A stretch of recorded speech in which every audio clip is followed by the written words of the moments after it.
story you are about to hear is true. Only the names have been changed to protect the innocent. Fatima Cigarettes, best of all long cigarettes, brings you Dragnet.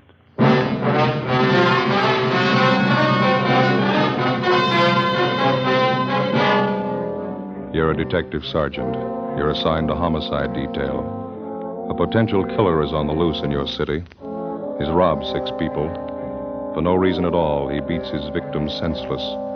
He moves fast. He's well armed. Your job? Stop him. You'll be amazed when you compare Fatima with other long cigarettes. You'll find they now cost the same. But in Fatima, the difference is quality. You see, Fatima is the quality king-size cigarette because it contains the finest Turkish and domestic tobaccos superbly blended.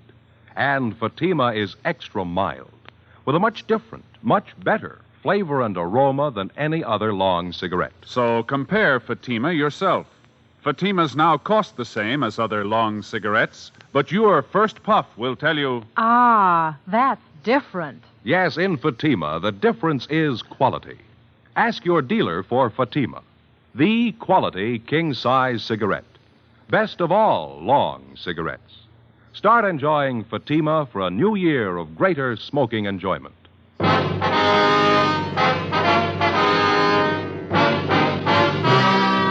Dragnet, the documented drama of an actual crime. For the next 30 minutes, in cooperation with the Los Angeles Police Department, you will travel step by step on the side of the law through an actual case transcribed from official police files. From beginning to end, from crime to punishment, Dragnet is the story of your police force in action. It was Thursday, March 8th. It was windy in Los Angeles. We were working the night watch out of homicide. My partner's Ben Romero. The boss is Thad Brown, chief of detectives. My name's Friday. I was on the way back from the record bureau. It was 11:45 p.m. when I got to room 42. Homicide. Joe? Hi, Bill. Romero called about 5 minutes ago. He's on his way in from Georgia Street. Oh, thank you. The captain still around? He's gone for the night. You can catch him at home if you want to. Trouble? The rattlesnake bandit. Got 2 more couples tonight. Right. Bad? About the same as the last 3 jobs he pulled. Pretty vicious. Gave the victims a bad going over. Who are they? Young salesman, his girlfriend. They were parked up in the Silver Lake area. Bandit robbed him. When he didn't find enough money in the young fellow's wallet, he pistol whipped him, messed him up quite a bit. Why'd he do that? Oh, there's no reason for it. The young girl in the car had an engagement ring on. She offered to hand it over. The bandit pulled her out of the car, punched her in the face, hit her quite a few times. Guy just seems to be looking for blood, that's all. No leads on him, huh? No, not so far. It looks like I'm out. Have you got any aspirin, Bill? Yeah, I got a fresh bottle this afternoon. Lousy headache. I've had it all night. How about the thief's M.O.? The same, huh? Well, has been so far. He works the outlying districts, parking areas. Doesn't seem to be any reason at all for these sluggings. The victims all agree on that. No provocation at all. The guy just seems to get a kick out of punching in somebody's face. 2 pills in it? Oh, yeah, that's fine, thank you. Boys in robbery turn up anything? No, neither have we. Bandit operates in hot cars. He's got a few good prints to work with. No make, though. Guy works alone, huh? Well, he did for the first 2 jobs. Last few times he had a bright-looking blonde with him. Good-looking, you know, nice figure. Victims say that she stands by and just seems to egg him on. Seems to get a big thrill out of it, I guess. Hi, Bill. Joe? Hi. How'd you do, man? Doctor didn't think it'd be a good idea to bother him too much tonight. We can talk to him tomorrow. Well, how about the hold-up man's description? Did you get that? Yeah, from the girl. Matches what the other victims gave us. She didn't see the getaway car, though. Didn't have a chance. Well, how about the young fella? Is he still unconscious? Yeah, they're going to move him to the county hospital. You should have seen his face. Yeah? Terrible. It's a mess. This bandit's girlfriend, the blonde, nothing at all on her? Victims say she's got a nice figure and good looking. Quite a few like that in Los Angeles. What are they getting out of these stick-ups anyway? Can't be too much, huh? Oh, that's just it. None of the heists have netted them more than $50. Hardly worth the trouble. Hot shot. I'll get it. What is it? Wait a minute. Rattlesnake bandit. He got another couple. Where? South end of Echo Park. Yeah? He shot both of them.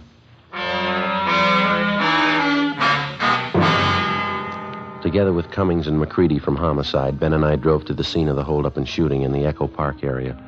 The victims were identified as Ralph Younger, 34, a high school English teacher. He'd been beaten severely about the face and neck and shot once through the right shoulder. His companion was a Thelma Donovan, 26, a grade school teacher. She'd been shot through the temple just above the eyes.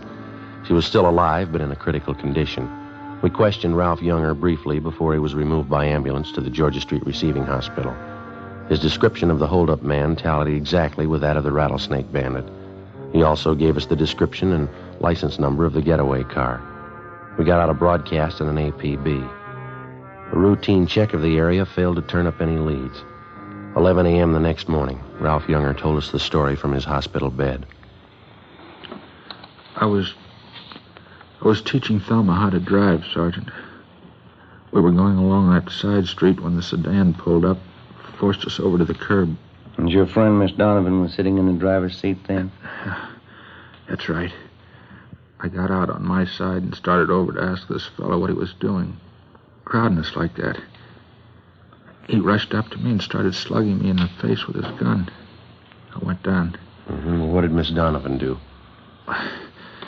She started hollering for help. The hold-up guy ran over and shoved his gun at her. He had it pointed at her head. And he grabbed Thelma's purse and started looking through it. For money, I guess. Mm-hmm. Say, would you mind moving this pillow over a little bit? Sure, gotcha. Oh, there we are. There, how's that, okay? Oh, under the shoulder, please. All right. Yeah. There you are. That's fine. Thanks. Were you lying on the street while all this was going on, Mr. Younger? No, he yanked me to my feet, made me stand by the car with my hands up. Thelma was crying. The hold-up man looked through her purse, and then he said, "Who are you trying to kid, lady? You got more money than this." Thelma told him the truth. It was all she had, $3. What happened then? He shoved the barrel of the gun against her head, right here by the temple. Then I heard the gun go off. Thelma fell over in the seat. Wasn't any reason for it. No reason at all. He just shot her. Well, what did you do then? Do you remember? I jumped for the man. I wanted to kill him right there. He turned and fired the gun at me. Hit me right here, below the shoulder. Mm-hmm. Then he ran out and got in his car and drove off. There was a blonde girl with him. I got a good look at her. Blonde, pretty, attractive. Mm-hmm. Well, is there anything else about the man's description that you might have forgotten to tell us last night? No, I don't think so. I gave you the license number of his car. Can't you find him that way? It was a stolen car, Mr. Younger. He took it from one of his other victims. It was found out in Wilshire this morning. Abandoned. I only wish I'd got my hands on him. Poor Thelma.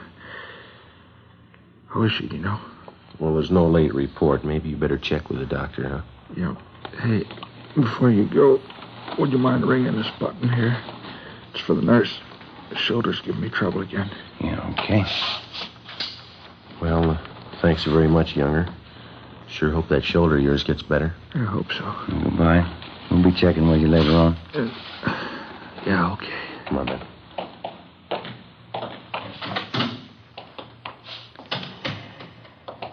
Romero? Joe? How'd you do, Bill? Checked with the doctor. Donovan girl's still unconscious. Pretty critical. Mm-hmm. What'd the doc say? She gonna pull through? She might. They can't tell yet. One thing's sure, though. What's that? Bullet did a lot of damage. Yeah. She's totally blind.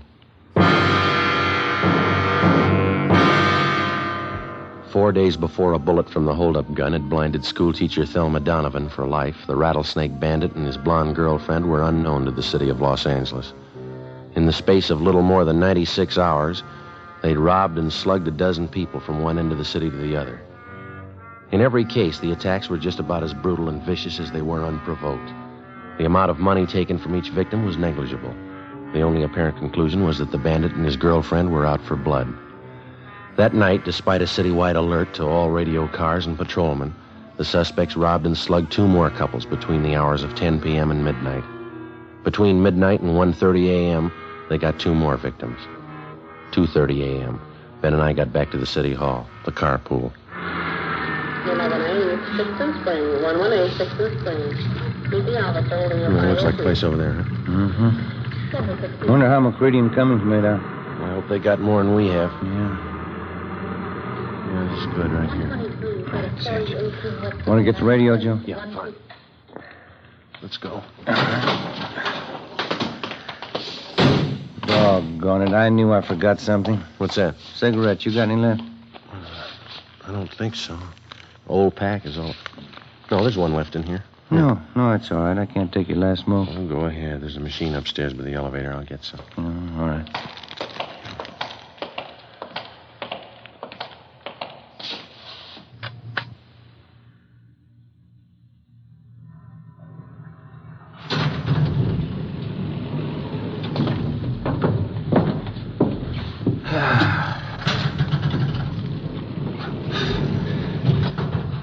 I sure better get these shoes half soled. Be walking around in my stocking feet pretty soon. Well, you just got them a couple of weeks ago, didn't you? Yeah, that's right. Tops are as good as new. Soles of the darn things went just like that. No wonder they had them on sale. Yeah.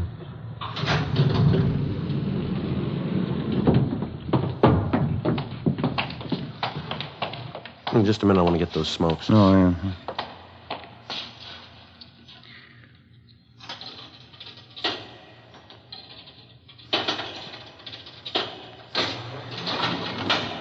Skipper say he was going to stay around? Until about 2, yeah. He's probably gone by now.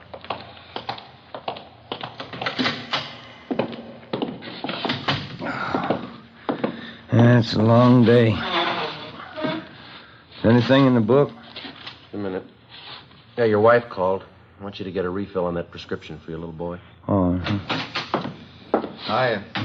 How'd you two do? Nothing. How about you? Chandler called from robbery a minute ago. Thinks they may have something. Yeah? At 211, big service station out on Pico. Hold-up man had a blonde in the car with him. What about descriptions? Jibes pretty well with the guy we're after. Well, the M.O. doesn't. That thief and his girl haven't tried anything but car hold-up since they started. How'd they manage the job? Well, you know how they've been operating for transportation. They rob the people, steal their car. When they reach another victim, they transfer to his car. First time they switched that system was tonight. The hold-up on South Hoover, the man and his wife. Huh? Instead of changing over, they stayed in the blue Chevy coupe. The same one they took in the job before that. Up to now, they've used the same hot car in the last 3 jobs. Sure gonna help if they stick with it. What about the gas station attendant? Well, excuse me, Crowley Chandler. Homicide Cummings. Yeah, Glenn. 5 Paul, 389. Right, thanks. They dug up a witness to the gas station job. Suspects drove off in a blue Chevy coupe. License 5 Paul, 389. Same car, huh? It stops me. What was it take? $23. Slugged the attendant, took off. The broadcast's out. Area's been alerted. Nothing yet. Okay, Ben. Yep. Sure is growing into a long night. Yeah, you gonna cover, huh, Bill? Yeah, till Fergie gets back. Right. Well, we'll be checking with you. Got it?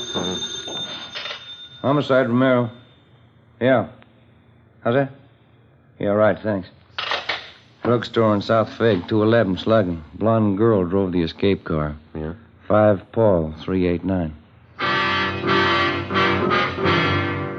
In the next 3 hours before dawn, the Rattlesnake Bandit and his blonde girlfriend held up and robbed a restaurant and 2 more service stations and made good their escape. For some unknown reason, they continued to use the same stolen car, the blue Chevrolet coupe. By noontime the following day, composite pictures of the hold-up couple were drawn up by the crime lab artist from the descriptions given by the victims. The pictures were printed up and given wide distribution throughout the city. The description and license number of the escape car was in the hands of every radio car and patrolman in all divisions. The search was intensified. It got us nothing. The following night and early morning, without even slowing their pace, the suspects added 4 more holdups and sluggings to their credit. One of the victims was Fred Lerner, proprietor of a small lunch counter near 18th and Olive. I've been held up before, officer, 6 times. Never saw a punk as hard-looking as this guy, though. You're sure about the description, Mr. Lerner? Well, he stood just as close as you're standing to me now. Wild look in his eye, waving that gun around. I wasn't taking any chances. I gave him everything. Well, how much was that? $18.50. Well, how about the getaway car? You're pretty sure of the make and the color? Well, I ran to the door there as soon as they left. Saw him drive off.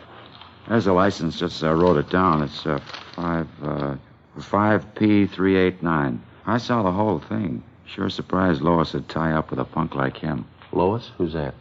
Well, you know, the blonde who drives the car for him, Lois Hagen. Well, how do you know that's her name? She used to be a waitress, worked for my brother. Lois Hagen, blonde. I spotted her right away in that car. Yeah? Yeah, sure, Lois. Didn't you know it was her? 7:30 a.m. We put in a call to the record bureau and had them check on the name and description of Lois Hagen. No make, no previous record. With the help of Fred Lerner and his brother, we traced the Hagen girl to a drive-in where she used to work. There, we checked the employment records and got an address on her. 1800 Norwich Drive. Turned out to be a small apartment house in West Hollywood. Ben checked with the landlady while I waited in the car. Transfer point 2. 180, transfer point 2, unit 135. Well, that's it. What'd you get? Talked to the landlady. She's managed the apartment for 16 years. Yeah? She never heard of Lois Hagen.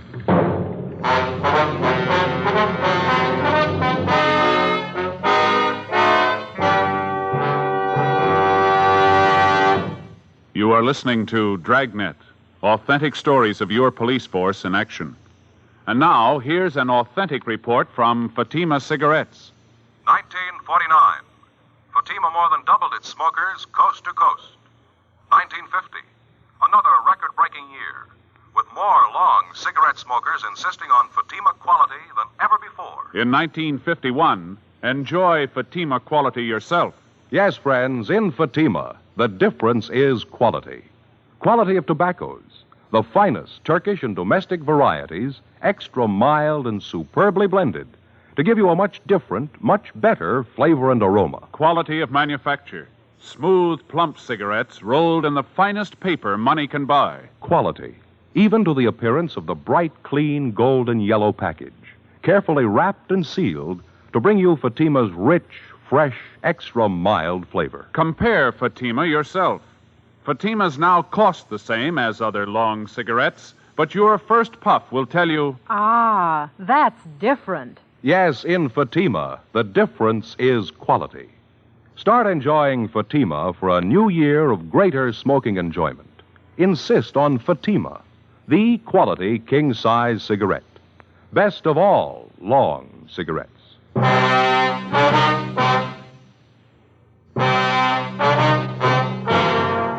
Tuesday, March 13th. That night and the one following, the Rattlesnake Bandit and his blonde girlfriend, supposedly Lois Hagen, continued their campaign of holdups and sluggings. They robbed 2 liquor stores, an all-night cafe, a cigar shop, and 2 more service stations. In each case, the descriptions of the suspects and their getaway car was the same. Routine investigations got nowhere. Ben and I went to work checking out the thin lead that we had on the girl known as Lois Hagen. After 3 days of pounding the pavement and asking questions, we found 2 former waitresses at drive-in restaurants who had worked with Lois Hagen. Both of them gave us addresses where they thought the Hagen girl had lived at one time. One of them was a phony. It was a vacant lot. The other panned out. It was a rooming house out in the Boyle Heights district. The manager told us that the Hagen girl lived there 2 years before. She told us that as far as she knew, the girl's mother, a Mrs. Ernestine Hagen, still ran a small French laundry on South Hobart Boulevard. We found Mrs. Hagen working in her shop. She was a small, thin woman with gray hair. Yes, I have a daughter, Lois. What's the matter? I'd like to talk to her, Miss Hagen. Do you know where we can locate her? Probably sounds funny to you. I haven't seen my daughter in 2 years. Well, do you have any idea where she's living, ma'am? No, she's not much of a daughter. We didn't get along. As I say, 2 years ago we had an argument. She left me. Never wrote a letter. I just don't know. I see. I heard she was living in Detroit for a while. I guess she's back here now. One of my lady friends, Mrs. McCormick, saw Lois shopping out in Hollywood. That was about a month ago. Mm-hmm. How old is your daughter, Miss Hagen? She'll be 20 next month. She looks older than she really is. Won't you excuse me, please? My flat iron back here. I have it heating. Certainly, ma'am. Do you have a copy of the composite picture of the girl? Yeah. Yeah, it's right here. Okay. I didn't realize it was getting so late. I have this rush order to get ready by 4 o'clock, officers. If you want, you can come back here. We can talk while I get it out. All right, ma'am. Thank you. Come on. There's a chair there, if you like. Oh, thank you. Seems I'm always so busy lately. I used to have some fine help. It's not so easy to find anymore. This iron seems awful hot. It's all right. I wonder if you'd mind looking at this picture, ma'am, this one here. Yeah, all right. Looks something like Lois. You're looking for her, is that it? She done something again? Well, we're not sure, ma'am. Has she been in trouble before? I can't be more ashamed of her than I already am. Yeah, she's been in trouble before. She was nothing but trouble. My only child. Her father died when she was a baby, but I guess she needed a father. I couldn't do anything with her. Was your daughter ever in any serious trouble? With the police, I mean? I don't know, maybe. She was. I didn't hear about it. And I tried to understand her. We never got along. I don't know. This makes me sick to think about it. Well, how about her friends, Mrs. Hagan? I mean, her recent friends. Do you happen to know any of them? No. Lois never brought them home. I knew they were tramps. I heard the way the neighbors were talking. Trampy fellas, trampy girls, drinking, doing things. You know, she didn't learn those things at home. Well, what was Lois' last known address? Do you have any idea at all? Place in Boyle Heights, the boarding house. It's the last I heard of Lois. She never wrote a letter. That's another thing. Yes, ma'am. She could have had the best education any girl could want. I worked 12 years in the laundry here to give it to her. I sent her to the convent. Even the nuns couldn't do anything with her. She only sassed them back. She finally quit altogether. I don't know. Can you think of anybody who might know where your daughter is? Maybe one of your relatives? Yeah, we don't have any relatives here. I have a brother in Ohio, that's all. His lace blouse is an awful lot of trouble. Would you pull out that plug, Sergeant, please? Yes, ma'am. I wonder if you have a picture of your daughter that we could borrow. We'll see that it's returned to you. Yeah, all right. I got lots of pictures of Lois. She's a pretty girl, you know. Looks quite a bit like me when I was young. Yes, ma'am. Well, thanks very much for your time. Even the nurses at the hospital said it when Lois was born. Beautiful child. Certainly strange, isn't it? How's that? When they're babies, they all look so clean and so good. Yes, ma'am. What happens to them? Before we left Mrs. Hagan, we got a photograph of her daughter, Lois, and then we drove back to the office. We spent the rest of the afternoon showing the picture to several of the robbery victims. All of them identified the Hagan girl as the bandit's accomplice. We got out a supplementary broadcast. That night, the holdup couple failed to put in an appearance. The following night, the same. Not a sign of them. Still no sign of the escape car either. Where they might be hiding out, we had no idea. The search went on. Repeated checks through the stats office and the record bureau failed to turn up any new leads. We stayed on it. 4 nights later, the still unidentified holdup man and Lois Hagan started in all over again. 2 drugstore holdups, 2 robberies of couples in parked cars. All of the victims were beaten senseless. Monday, March 19th, 8 a.m. Joe? Hi. They turn up anything last night? 2 more jobs. Both victims identified the Hagan girl as the accomplice. Anything else? Still using the same escape car. That's about it. Yeah. Well, we're no closer than we were a week ago, huh? I checked the hospital on the druggist they slugged. How's he doing? They don't know yet. Still unconscious. I'll get it. Homicide, Friday. Yeah, Mike. Where? Yeah, right away. What have you got? 32R. They're out on 18th and Hill. Yeah? The holdup car. They just spotted it. 8:20 a.m. Together with Cummings and McCready, we drove out to 18th and Hill, where the officers in Unit 32R had the holdup car staked out. It was parked in the back of a large service station on Hill Street near the corner of 18th. We talked with the manager, and he told us that a blonde girl answering Lois Hagan's description had left the car there earlier that morning just to have the distributor fixed and the battery recharged. She told him that she'd called for the car early that night. Because of the way that the service station was situated, it would have been impossible to stake out on the blue coupe without making it look obvious. We explained the setup to the manager and made arrangements for Ben and I to pose as employees. That way we could keep a close watch on the car until the suspects called for it. Cummings and McCready holed up in a coffee shop directly across the street. 2 teams of men from robbery covered from their vantage points. Ben and I took up our posts as supervisors of the station's 10-minute car wash.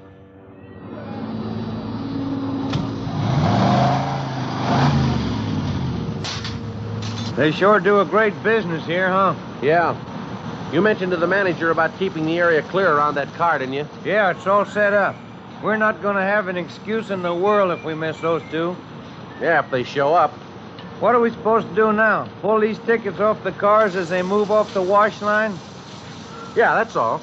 Just slip the tickets in that box over there, see? Mm-hmm. Must have run them a few dollars, huh, installing all this equipment. Seems to be paying off, doesn't it? What time you got now? A few minutes past 4. Want to smoke? No, I just put one out. 1 a.m. Ben spotted a young blonde girl turn the corner onto Hill and start up the street toward the service station. As she came closer, she looked to the right and the left. She paused in front of the station, looked on both sides of the street, and then she turned completely around and walked on past. It's Lois Hagen. She's going right down to the corner. How about it? Yeah, I'll put in with you. How about a tail? We can't just let her walk away from us. No, just a minute. Take a look. She's turning around. Coming back this way. She's coming in. Yeah, we better get back to our car. Looks like it. Come on. Right. The young blonde entered the garage office, paid the repair bill, and drove off in the hold-up car. Ben and I followed in 80K. Cummings and McCready tailed us. The blue coupe moved 2 blocks down Hill Street and then turned into an apartment garage. We parked on the street, went in and got the manager out of bed. We showed him Lois Hagen's picture. He told us that she was registered alone in apartment 16. He failed to recognize the description of the hold-up man. McCready and 3 men from robbery covered the front and back exits. Cummings, Ben, and I climbed the stairs to the 3rd floor. Number 16. Joe, you want to ring it?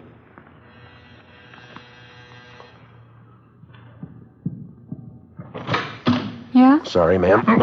Bedroom, Bill. Right. I'll take the kitchen. Wait a minute. What is this? Police officers, you Lois Hagen? You get out of here. Let me alone. Bedroom's empty. Nothing back here. All right, where is he? Come on, let's have it. Frank, get out! Cops, Frank, get out! Upstairs, you. Watch her, Bill. I got her. Come on, Ben. Yep. Upstairs, Joe. Watching? Yeah, hold it. Frank, get out! The cops! Come on down, coppers. Give me room. Give it up, mister. You haven't got a chance. Give me room. I'm coming down. We got the building covered, mister. Give it up. Look out, Joe.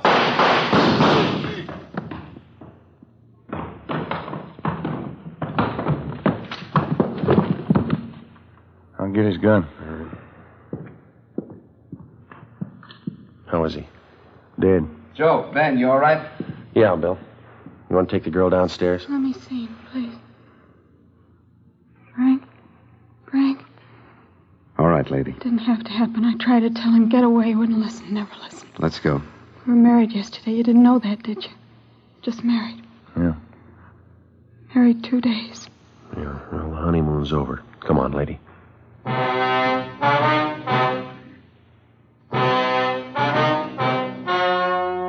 story you have just heard was true. Only the names were changed to protect the innocent. On August 5th, trial was held in Superior Court, Department 87, City and County of Los Angeles, State of California. In a moment, the results of that trial. Now, here's our star, Jack Webb. Thank you. Here's an invitation we just received from New York's famous Stork Club. Host Sherman Billingsley asked us to pass it on to you Dragnet listeners who have television sets. It reads, Fatima, best of all long cigarettes, cordially invites you to see the Stork Club on television beginning this week. Well, Dragnet welcomes the Stork Club to the Fatima family. It's a fine television show. You know the Stork Club recommends only the best, and as Sherman Billingsley says, in long cigarettes, that means extra mild Fatima. You can judge that yourself, just as I have, by comparing Fatima with other long cigarettes. Buy a pack of Fatimas. You'll find they now cost the same, but in Fatima, the difference is quality.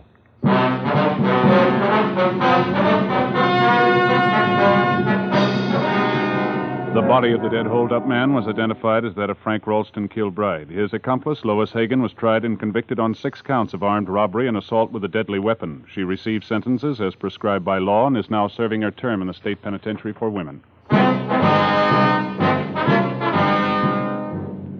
You have just heard Dragnet, a series of authentic cases from official files. Technical advice for Dragnet comes from the Office of Chief of Police W.H. Parker.